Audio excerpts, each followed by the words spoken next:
The defense forces continue to conduct an offensive operation on the Melitopol and Berdiansk fronts, while the Russians are concentrating their main efforts on the Kupiansk, Lyman, Bakhmut, Avdiivka and Marinka fronts. Heavy fighting continues. Source: General Staff of the Armed Forces of Ukraine on Facebook. Information is of 1800 on the 22nd of June. Details: over the course of the day, the Russian forces once again attacked the territory of Ukraine using Shahed attack drones.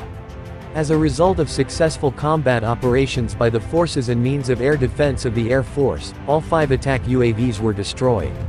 In addition, the Russians carried out 4 missile and 36 airstrikes and carried out 23 attacks from multiple rocket launchers on the positions of Ukrainian troops and populated areas. There are victims among the civilian population. Residential buildings and other civilian infrastructure were destroyed. Russia continues to focus its main efforts on the Kupiansk, Lyman, Bakhmut, Avdiivka, and Marinka fronts. Heavy battles are ongoing. About 30 combat engagements occurred over the course of the day. The operational situation on the Volyn and Politia fronts remains much the same as before. There is no evidence that Russia is forming offensive units there. Certain units of the armed forces of Belarus perform tasks in the areas bordering Ukraine. Russia continues to maintain its forces on the Severshina and Slobozhenshina fronts. Its units carried out an airstrike on Veterinar, Kharkiv Oblast. Russians carried out mortar and artillery shelling of more than 15 settlements, in particular, Timonovichi, Chernihiv Oblast, Saradina Buda, Uroidi, Ryazny, Sumy Oblast, and Kazaka Lopan, Streleka, Ternova, Budarki, Kharkiv Oblast. On the Kupiansk front, Ukrainian soldiers are firmly holding the defense. Kamyanka, Novomlinsk, Vorokna, Zapadna, Kupiansk and Kyslivka of Kharkiv Oblast were subjected to Russian artillery and mortar attacks. On the Lyman front, the Russian forces conducted unsuccessful offensive operations in the areas of Nadia of Luhansk Oblast and Torsky, Hurahorivka of Donetsk Oblast. They carried out airstrikes in the area of Serebryansky Forest and Spern of Donetsk Oblast. The settlements of Nevsky, Bilohorivka in Luhansk Oblast and Torsky, Verkhnyokamyansk, Spern, and Rozdalivka in Donetsk Oblast were hit by artillery fire. On the Bakhmut front, under heavy Russian artillery fire, Ukrainian defenders successfully repelled Russian attacks in Bodanivka and Ivanovsky of Donetsk Oblast.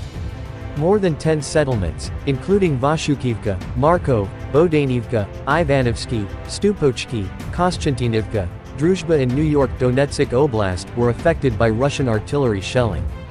On the Avdiivka front, under heavy fire from Russian aircraft and artillery, Ukrainian defenders successfully repelled attacks by Russian troops in Avdiivka.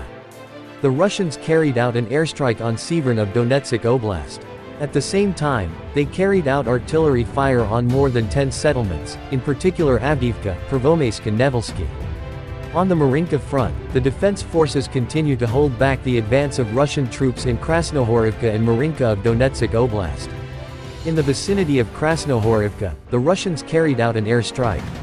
They shelled more than 10 settlements, including Krasnohorivka, Maximilianivka, Heorhivka, Marinka, and Pobeda in Donetsk Oblast.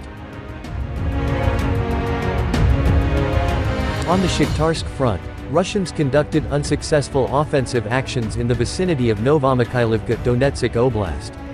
The occupiers also conducted an airstrike near Blahodadna in Donetsk Oblast. They shelled more than 10 settlements, including Paraskoviivka, Novomikhailivka, Vuhledar and Blahodadna in Donetsk Oblast.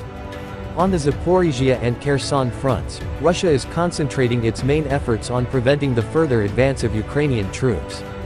They made unsuccessful attempts to restore the lost position in the area south of Novodorivka, Zaporizhia Oblast. Russian troops carried out airstrikes on Huliaipilsky, Malotokmichka, Novodanilivka and Pyaty Kotki of Zaporizhia Oblast. More than 25 settlements were hit by artillery fire, including Novodorivka, Huliaipol, Huliaipilsky, Novoandriivka, Stepo, Kamyansk, Zaporizhia Oblast, Nikopol, Dnepropetrovsk Oblast, Zoloda Balka, Dudchiny, Berislav, Antonivka, Bilozerka, Velitensk, Kherson Oblast, and the city of Kherson.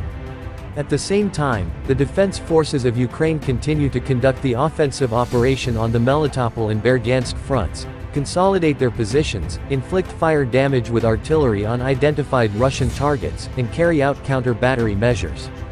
During the day, the Air Force of the Defense Forces carried out 8 strikes on the areas of concentration of personnel, weapons and military equipment of the Russians. Ukrainian defenders destroyed 4 reconnaissance UAVs of operational tactical level. Units of rocket forces and artillery hit 7 Russian artillery pieces in firing positions during the day.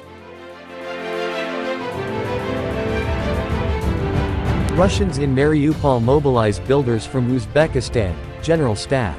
The Russians have mobilized into the occupation forces Uzbek citizens who came to occupied Mariupol as builders, the General Staff of Ukraine reports. Source: Report of the General Staff of the Armed Forces. Quote, "The presence of Uzbek citizens was noted in the units of the Russian occupation forces stationed in the temporarily occupied Horlivka of Donetsk Oblast. The specified persons arrived in Mariupol to carry out construction work. Upon arrival, their passports were confiscated, and they were mobilized to join the occupation forces as mercenaries. Russian steps up repressions against Zaporizhia NPP staff not cooperating with them, Ukrainian General Staff. Russia has intensified repressions against Zaporizhia nuclear power plant, ZNPP, employees in the temporarily occupied city of Enerhodar in Zaporizhia Oblast for refusing to cooperate and sign contracts with the Russian occupying administration." Source: General Staff of Ukraine. Quote, "But Ukrainians keep resisting. They are not going to work. They are sabotaging the implementation of the decisions of the occupying administration, etc." Details: The authority reports that the Russian invaders are using psychological and physical pressure against such employees. Therefore, staff from Rosgravdiet, the Russian National Guard, and the Russian FSB, Federal Security Service, are using intimidation, threats, and blackmail, as well as physically assaulting Ukrainian specialists, taking away their cash and bank card funds, and confiscating mobile phones. The General Staff of Ukraine's Armed Forces reported on July 23 that Russia has lost 241,960 troops in Ukraine since February 24 last year. This number includes 630 casualties Russian forces suffered over the past day.